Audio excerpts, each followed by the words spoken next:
vida do brasileiro que inventou a primeira versão do dirigível, Luiz Carlos Crispino. Venha pra cá.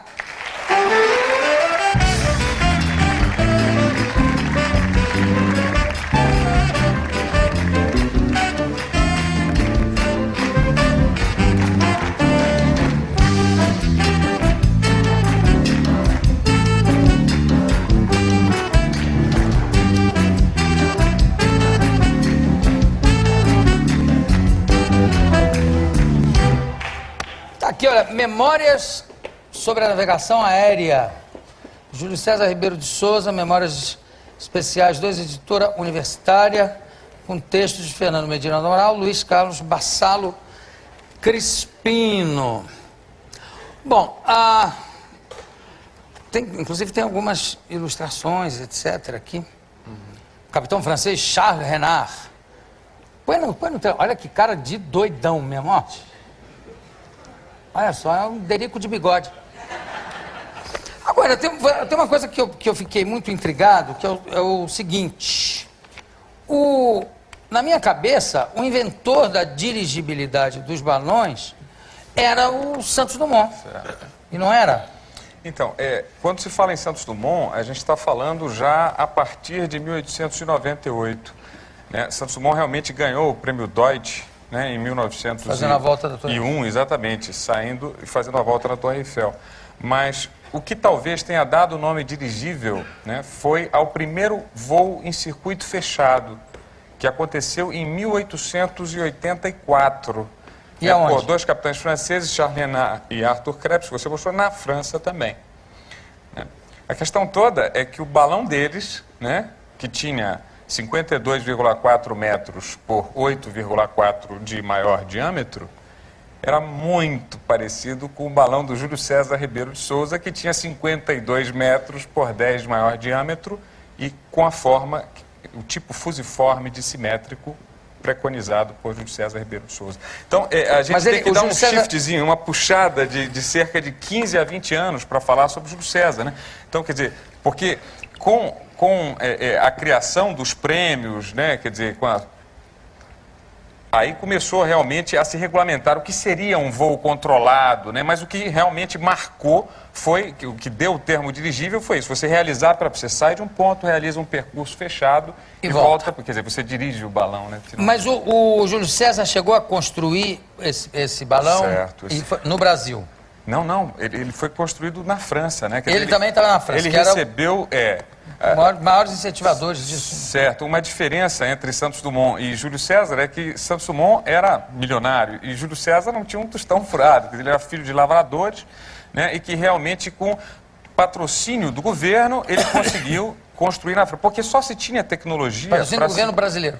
Do governo brasileiro. Especialmente do estado do Pará, mas certamente ele teve a passagem dele para a França. A primeira passagem que pagou foi o imperador Dom Pedro II, assim como um auxílio mensal para a construção. Porque quem dominava a tecnologia de construção de balões, né, eram realmente os franceses.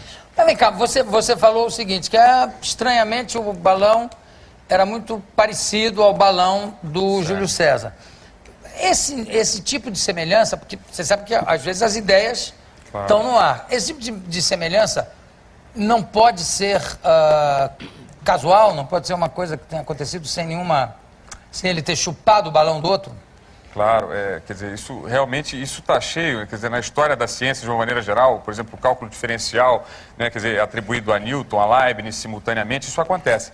Mas o que acontece é que o balão do Júlio César foi construído, né, quer dizer, primeiro ele requer a patente dos inventos dele, ainda em 81 na França, ele torna-se membro da Sociedade Francesa de Navegação Aérea, da qual o Charles Renard era presidente até 6 meses antes, então eram membros, ele faz uma exposição em francês da teoria de navegação aérea dele, uma leitura das memórias dele diante da Sociedade Francesa de Navegação Aérea, que o recebe como sócio, faz as experiências. Durante as primeiras experiências, ainda com um protótipo, um modelo menor, o Renard faz uma afirmação: puxa, como eu lamento que essa invenção realmente não seja de um francês. Júlio César deixa seu grande balão sendo construído na França e volta para o Brasil, porque não tinha dinheiro para permanecer lá, era muito caro, né?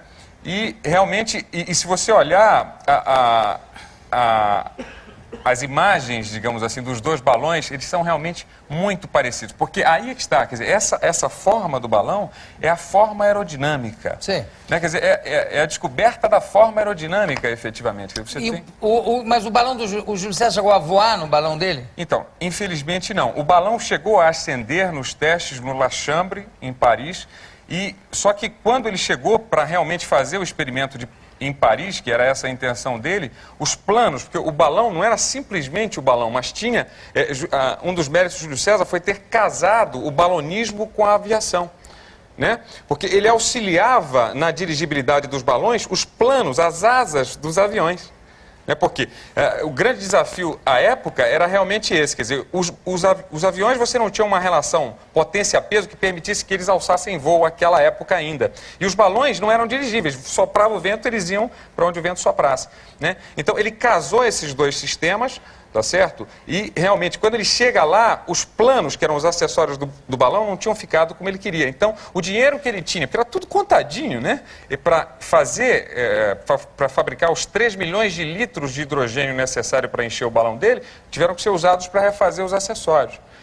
Aí ele ficou sem dinheiro e solicita a um dos prefeitos de Paris que realmente fizesse uma exposição paga do seu balão, né? Num campo, enfim. E é negado, ele se sente naquele momento sem alternativa, quer dizer, o governo brasileiro nesse momento não esteve para fornecer os meios, ele empacota o balão e volta para Belém do Pará, volta para o Brasil e tenta lá conseguir o dinheiro para fazer suas experiências. E também não dá. Então, levou um ano. Né? É uma história fantástica. Ele realmente primeiro expõe o dirigível dentro da igreja, infla o dirigível com ar dentro de uma igreja da Catedral de Belém, para expor a visitação, para realmente mostrar que aquilo era uma coisa fabulosa. Né? E depois faz conferências no Teatro Municipal, né, o Teatro da Paz, e os recursos não vêm, é aprovada a lei orçamentária, não vem, mas enfim, quase um ano depois a província do Amazonas cede o dinheiro necessário, realmente. E ele, com esse dinheiro, planeja a sua experiência de ascensão. Agora imagina, fabricar 3 milhões de litros de hidrogênio em Belém do Pará em 1884. Né? Começa tudo à meia-noite do dia anterior, né? Quer dizer, começa a fabricação do hidrogênio, só que ele era auxiliado por pessoas que, diferentemente do que ele faria na França, né, que eram todos expertos no assunto, lá eram pessoas que malmente ele tinha ensinado, olha, faz assim, derrama o ácido sulfúrico na limalha de ferro, sai um gás, a gente purifica e tal, que ele conhecia a tecnologia. Né? E aí o que acontece?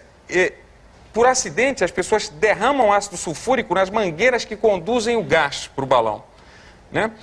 E quando ele se dá conta, o balão não está enchendo, isso já lá pelas 6 da manhã, né, o balão não está enchendo, vai verificar as mangueiras, só que tudo era muito caro, não tinha ácido sulfúrico em abundância, limalha de ferro era meio contado, faltou. Ele tinha até um pouco em excesso, mas faltou. E para terminar, uma das baterias de fabricação explode.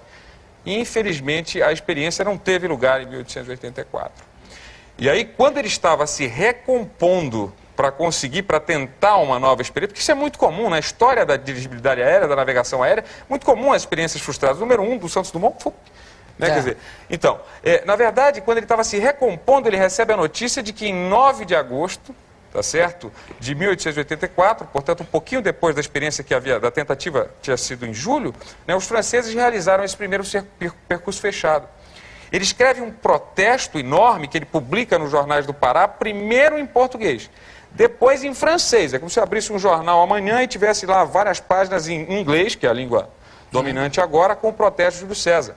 Ele manda esse protesto para a Sociedade Francesa de Navegação Aérea, a versão em francês, da qual ele era membro, e segundo as próprias palavras dele, quando isso chega lá em dezembro de 1884, o La France é tirado de circulação.